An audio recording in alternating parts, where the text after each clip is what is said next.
حصار خانق ومشدد وحراك غير طبيعي لأجهزة المخابرات المغربية بزي مدني ورسمي عرفه منزل عائلة الشهيد الصحراوي سعيد سيد أحمد عبد الوهاب دنبر خلال الذكرى الشهرية 170 منذ الساعات الأولى من يوم السبت 22 فبراير 2025 في مدينة العيون المحتلة.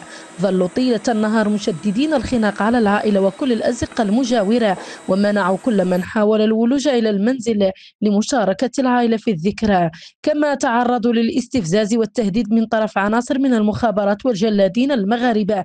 لكن عزيمة عائلة سيد أحمد عبد الوهاب دنبر أقوى من سياط وجبروت الاحتلال، ذلك لم يثنيها عن تخليد الذكرى الشهرية. والبيان الرقم 170 جاء فيه بيان عائلة الشهيد الصحراوي سعيد سيد أحمد عبد الوهاب دنبر رقم 170.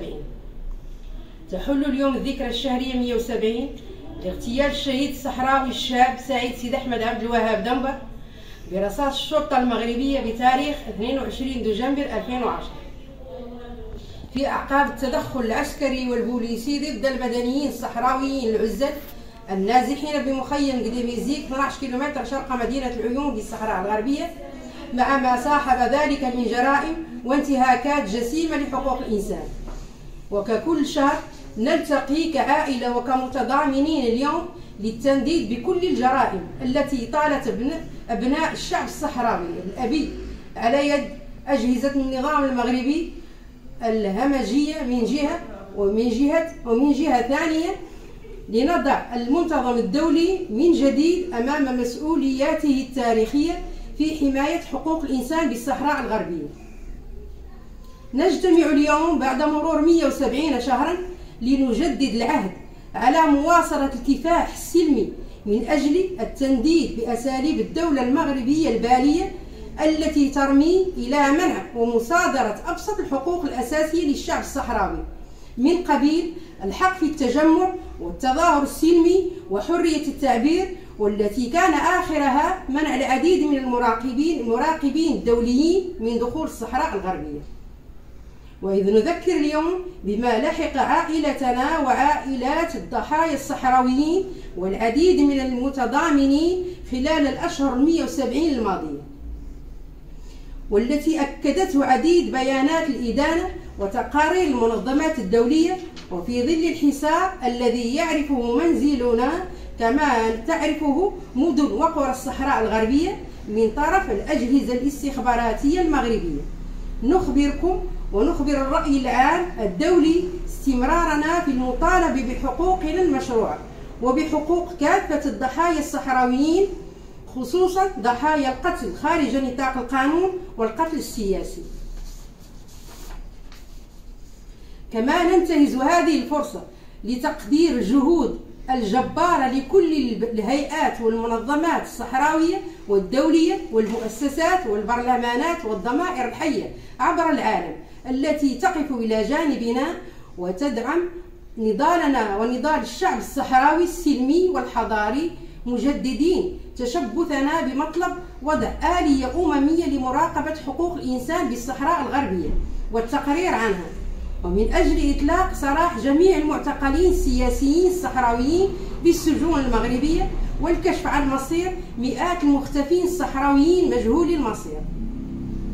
كما نعلن مواصلة المطالبة بكافة حقوقنا المشروعة بالطرق السلمية في أفق معرفة الحقيقة الكاملة حول جريمة الاغتيال التي تعرض لها ابننا وابن الشعب الصحراوي سعيد دنبر والمتمثلة فيه، معرفة مكان جثة ابننا سعيد التي تم إخراجها من مكانها بقسم الأموات بمستشفى الحسن بن المهدي بالعيون الصحراء الغربية بعد 17 شهر من مقتله دون إشعارنا ودون حضور أي فرد من عائلتنا أو محامينا.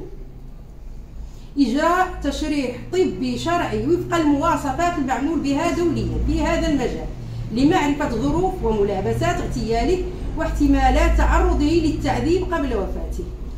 تحمل الدولة المغربية لمسؤولياتها في جريمة الاغتيال هاته ما دام المنفذ المفترض شرطي نظامي مغربي وسلاح الجريمة في ملكية الدولة المغربية. عائلة الشهيد صحراوي سعيد سيد أحمد عبد الوهاب دنبر العيون الصحراء الغربية 22 فبراير 2025. الجبهة الشعبية لتحرير الساقية الحمراء ووادي الذهب. عاش الجبهة الشعبية لتحرير الساقية الحمراء ووادي الذهب. عاش الجيش الشعبي الصحراوي. عاش الجيش الصحراوي. يا شهيد ارتاح ارتاح، سنواصل الكفاح. اغتيال سعيد دنبر جريمة لا تغتفر. يا معتقل يا رفيق، سنواصل الطريق. كل الوطن أو الشهادة. كيف لنا ننسى الموقف الشجاع والتاريخي لعائلة دنبر التي سطرت اسمها بأحرف ذهبية في سنوات ليست بالسهلة، جسدت فيها أبرز وأقوى البطولات والتحدي رغم ما تعرضت له من قمع وتهديد وإلى غير ذلك من الجرائم، لكي تثني العائلة عن مواصلة مشوارها النضالي ومطالبتها في الكشف عن حقيقة جريمة اغتيال ابنها سعيد الذي اغتيل بواسطة الرصاص الحي لشرطي مغربي وسلاحه يعود في ملك دولة الاحتلال. لكن عائلة دنبر التي عرفها التاريخ بالصمود والتحدي يبقى شعارنا: يا شهيد ارتاح ارتاح، سنواصل الكفاح. الصالحة محمد البشير، بوتنجيزة، العيون المحتلة.